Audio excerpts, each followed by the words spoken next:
بسم الله الرحمن الرحيم. اللهم صل وسلم على سيدنا محمد وعلى آله وصحبه وسلم.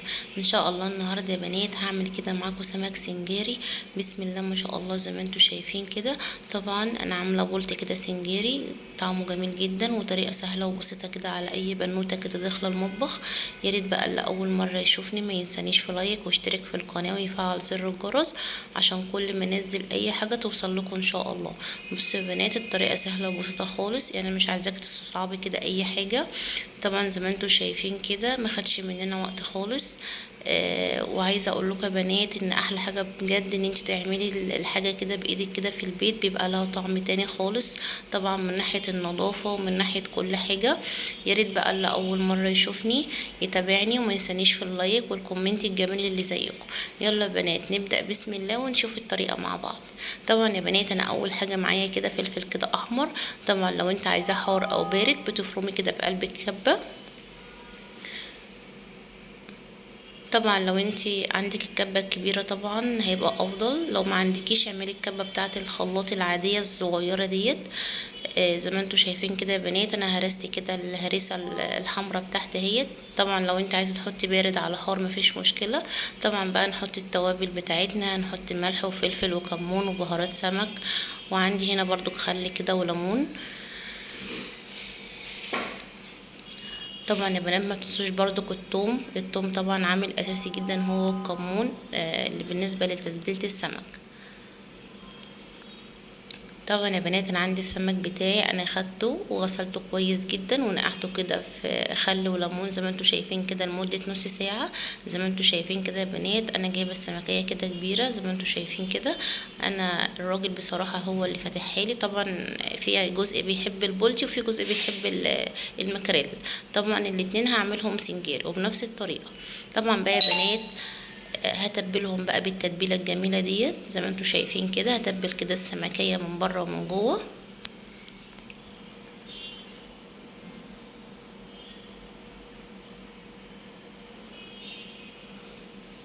زي ما انتوا شايفين كده يا بنات كده.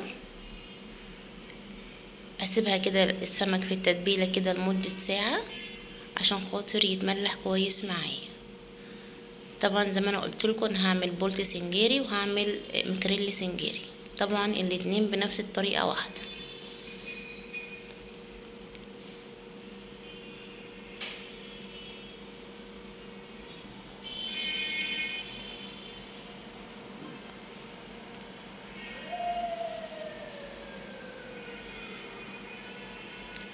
زي ما انتوا كده شايفين يا بنات كده انا تبلت كده السمك كده من بره ومن جوه.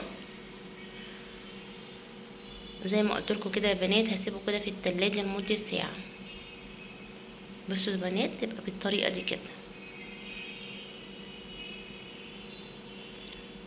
طبعا بقى انا عندي هنا طاسة كده على النار انزل كده بها بشوية زيت، وعندي هنا بصلاية كبيرة او بصلتين اتنين متوسطين قاعدة اقطعهم كده يا بنات كده شرايح كده زي ما انتوا شايفين.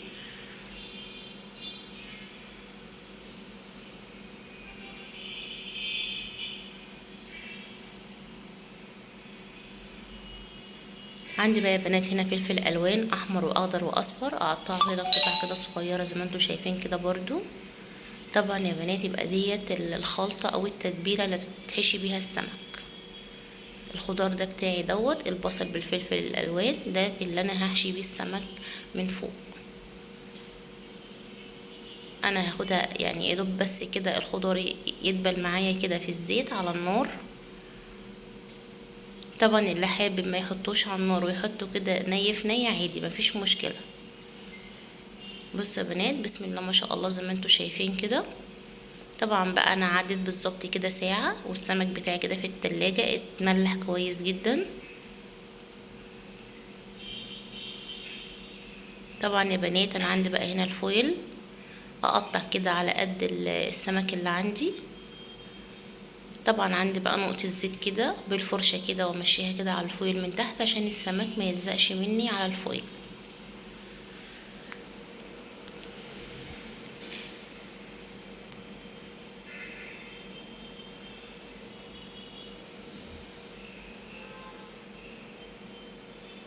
طبعا بقى رش الزيت كده صغيرة برضو كده على وش السمكية كده.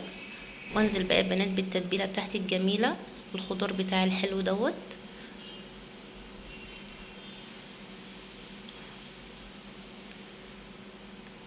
ابدأ بقى يا بنات ان انا اقفل كده السمك بتاعي كده زي ما انتوا شايفين كده.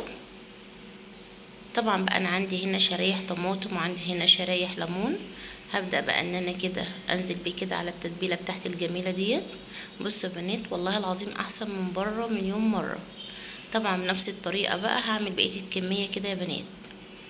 اقوم جايبه كده الفويل بتاعي مع رشه كده زيت، انزل كده بالسمكيه على وش السمكيه برضو بوش التتبيله دي كده الحمراء الجميله ديت. انزل برضو بدهن الزيت وانزل بالخضار بتاعي. ابدا اقفل كده السمك زي ما انتوا شايفين كده.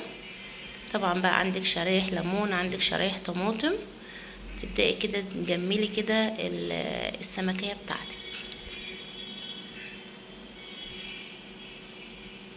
بصوا يا بنات بسم الله ما شاء الله، انا عايزه اقول لكم ما خدش مننا وقت خالص. بصوا حاجه كده بصراحه نظيفه كده، وحاجه انتي عاملاها بايدك في قلب البيت. انا عايزه اقول لكم يا بنات ان انا بسجل الفيديو دوت بعد ما كنا بصراحه السمك كده بكام يوم. انا عايزه بصراحه اقول لكم ان انا ريق جري ونفسي بصراحه اروح السوق واشتري السمك واعمله من تاني. طبعا يا بنات انا بعمل معاكم اهو برضو بالسنجاري بنفس الطريقه.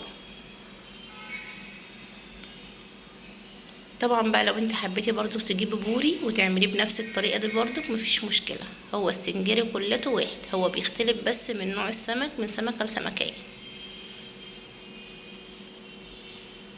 طبعا يا بنات ده بالنسبه للناس برضو اللي بتعمل رجيم كويس جدا، لان الناس طبعا اللي بتعمل رجيم ما بتاكلوهوش مقلي، فبتاكله مشوي يا اما سنجاري زي ما انتوا شايفين كده. خلاص يا بنات انا كده خلصت كميه السمك اللي معايا زي ما انتوا شايفين كده بسم الله ما شاء الله. طبعا بقى غلفت السمك كده زي ما انتوا شايفين ومليته كده بالخضار وزينته كده بالليمون وبالطماطم. طبعا بقى يا بنات انا عندي هنا الصينيه بتاعه الفرن بتاعتي كده كبيره، طبعا حطيت فيها الاربع سمكات. طبعا انا بقى مشغله الفرن من تحت على درجه حراره 180. هبدا يا بنات ان انا احط كده في قلب الفرن. طبعا انا مشغله الفرن يعني مدخلاه على نار سخنه. طبعا بقى انا عندي برضو هعمل كده التتبيله برضو يا بنات كده. عندي شويه كده هريسه حمراء على شويه ليمون على شويه خل على شويه برضو ملح وفلفل وكمون وبهارات سمك. دي برضو يا بناتي التشريبه اللي انا هشرب بيها السمك لما يخرج من الفرن.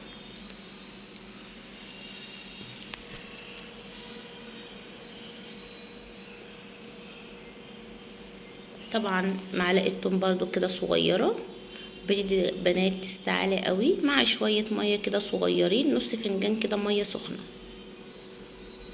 بصوا يا بنات بسم الله ما شاء الله.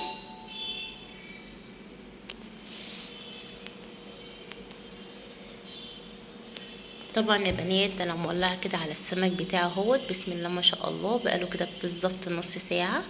انا عايزه اقول لكم ان الريحه بتاعته بسم الله ما شاء الله جميله جدا.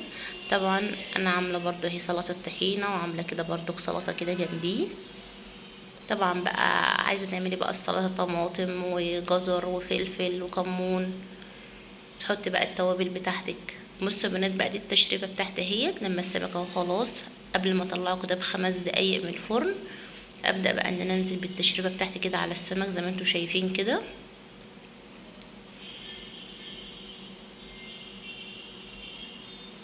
طبعا دي بتدي تست عالي قوي وبتخلي السمكيه كده طريه لو الفرن مثلا منشفها منك. بصوا يا بنات بسم الله ما شاء الله،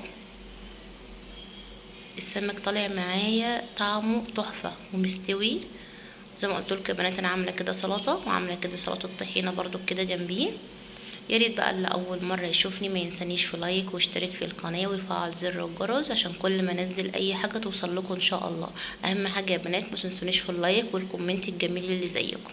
اشوفكم في فيديو جديد ان شاء الله، وبالف هنا وشفا للي شاف الطريقه وهيعمل زيها.